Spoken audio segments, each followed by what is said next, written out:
objetos de aprendizagem são artefatos, né, que a gente constrói para trabalhar com crianças, jovens, os conteúdos das disciplinas. E o foco do objeto de aprendizagem é o processo, né, da construção daquele conhecimento. Os objetos de aprendizagem, nesse sentido, eles se constituem como ferramentas, como dispositivos estratégicos para esse processo de ensino e aprendizagem. Digamos que eles recebem, do ponto de vista acadêmico, esse nome, né, objetos de aprendizagem, mas acho que é melhor chamá-los, inclusive, na prática educativa, de brinquedos, né? Talvez o nome brinquedos reflita bem também aquilo que eles são. Artefatos que, de alguma forma lúdica, dentro de uma concepção ali complexa de estratégias pedagógicas dentro da escola, dentro de outros espaços de aprendizagem, podem ser ali utilizados para que determinadas questões no âmbito do aprendizado, da perspectiva científica, possam ser incrementadas e possam ser conduzidas a partir de outras alternativas, para além, digamos assim, do livro didático, para além das estratégias tradicionais didáticas dentro de sala de aula. Foca no processo, e o processo ele é flexível. Do desenho aqui, ó, que é para a gente localizar o pulmão, porque o pulmão é um processo que dá para o aluno autonomia.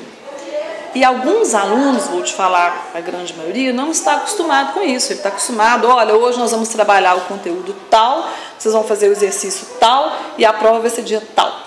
Se você proporcionar para o aluno práticas distintas das práticas tradicionais do espaço escolar, que são o livro didático, por exemplo, né?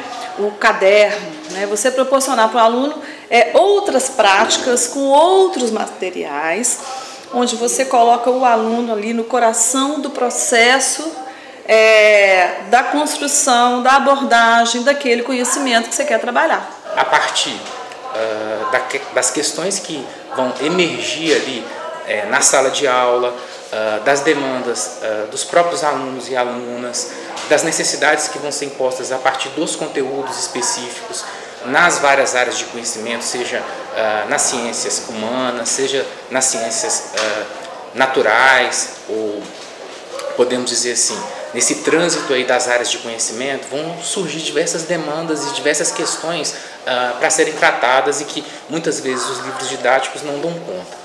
Dentro desse processo de tensão que acontece dentro da escola, dentro da sala de aula, que essas possibilidades de uma construção dialógica dos objetos de aprendizagem vai acontecer.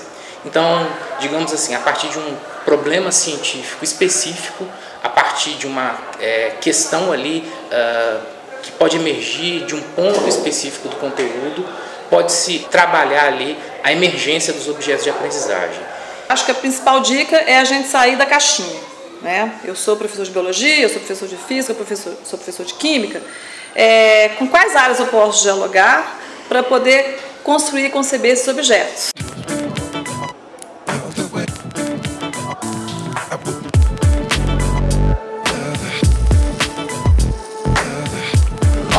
Eu trouxe um professor de história. Nós trabalhamos autômatos com os meninos. Autômatos são brinquedos movidos a manivela e engrenagem. Então, no processo de construção do autômato, você aborda mecânica, você aborda matemática e física o tempo inteiro. Nós fizemos isso em sala de aula sem usar uma fórmula. Mas o tempo todo a gente falando de mecânica, de física, de movimento, de matemática. E eu trouxe um professor da área de história justamente para convidar os meninos para essa reflexão teórica do fazer e desse fazer articulado, entre várias áreas. E aí, em determinado momento da discussão, todo final de aula a gente tinha um momento de discussão com os meninos, um aluno da turma de mecatrônica, após a gente abordar todas essas questões do processo de construção desse brinquedo, ele fez a seguinte declaração: foi a aula mais mecatrônica que eu tive no ano.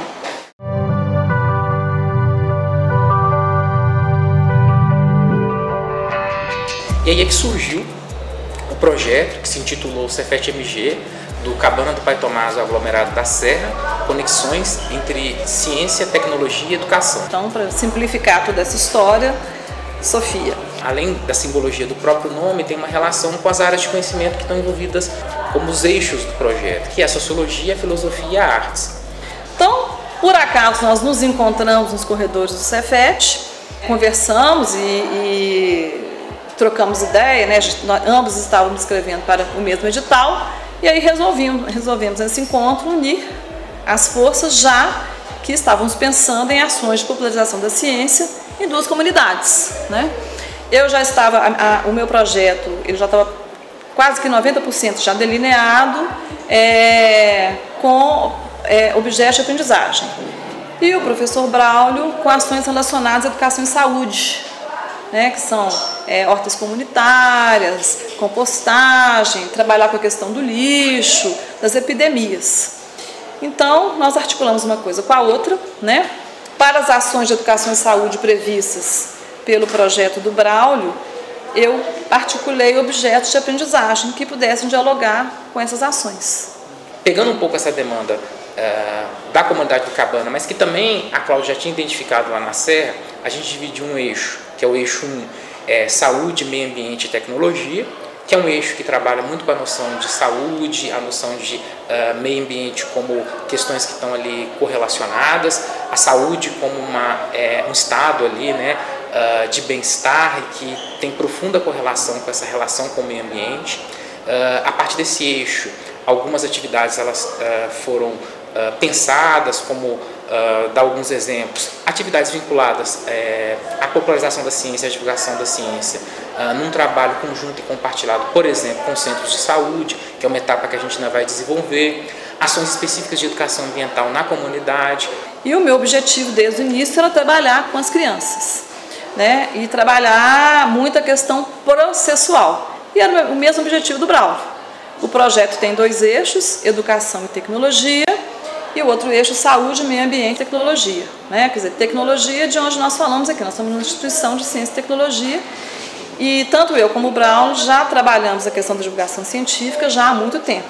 É interessante que o Braulio é formado em História, dá aula nas cadeiras de Sociologia, e eu sou formada em Belas Artes e dou aula de Artes, né? Então, eu acho que o mais bacana do projeto é esse olhar das humanidades, né, para a ciência e tecnologia e para as ações, né, para ações de popularização da ciência. Eu acho que o grande bacana do projeto é esse, que é um olhar diferente. E aí, quando a gente fala assim, Cabana do Pai Tomás e aglomerado da Serra, é preciso entender que Cabana do Pai Tomás é um universo, né, uma comunidade, né, grande, que a gente está trabalhando assim num pedacinho do Cabana do Pai Tomás, e que o aglomerado da Serra é um outro universo também gigantesco, e que nós estamos trabalhando também num pedacinho, né? Nós começamos a trabalhar trazendo os agentes sociais e culturais das comunidades para cá, quando eu fui fazer os primeiros objetos de aprendizagem, e no final do ano eu percebi que não era isso.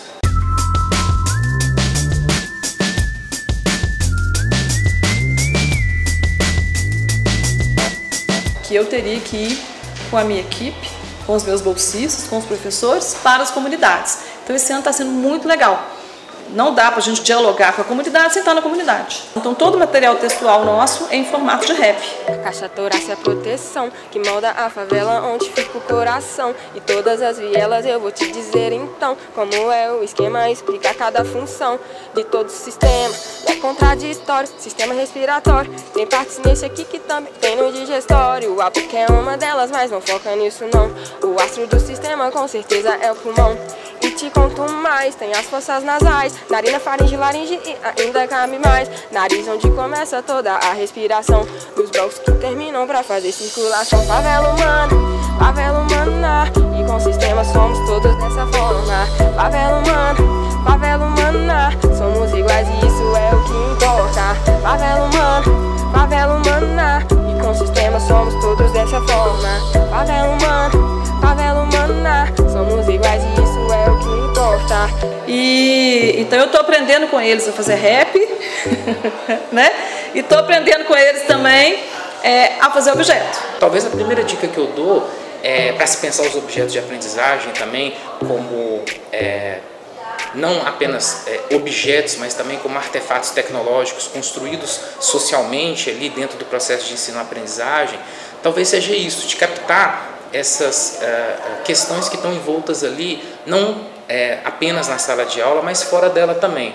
De alguma forma, os objetos de aprendizagem podem se constituir na educação básica como uma possibilidade bastante interessante do professor poder, de alguma forma, fazer essa conexão. E a gente está sempre construindo, ele nunca está pronto. É um processo que nunca está pronto, é um processo que está sempre em movimento. A gente tem que pensar nessa questão do objeto como um movimento do conhecimento dentro da sala de aula e fora da sala de aula, onde quer que a gente esteja. E a gente percebe que o nosso aluno, ele não está muito preparado, porque ele não é convidado para essa reflexão teórica do fazer. E ele também não está muito acostumado com o fazer, entendeu? Ele está mais acostumado com a questão da teórica, né? A teoria e a lista de exercícios. Então, quando você convida o aluno para o fazer e articula esse fazer com a reflexão, isso para os meninos foi uma novidade, que eles tiveram certa dificuldade, né? Mas que depois isso foi superado no processo. E pode ser dada também a partir de uma dimensão bastante interessante, em que as pessoas consigam perceber que não há um descolamento tão evidente como muitos imaginam entre a teoria e a prática. E de que a partir dessa imagem de que não há um descolamento tão evidente, é possível construir diversas estratégias, seja no âmbito formal, dentro de uma sala de aula, ou seja dentro de um centro de saúde, ou seja dentro de uma associação de moradores, espaços de aprendizagem que possibilitem popularizar e divulgar a ciência.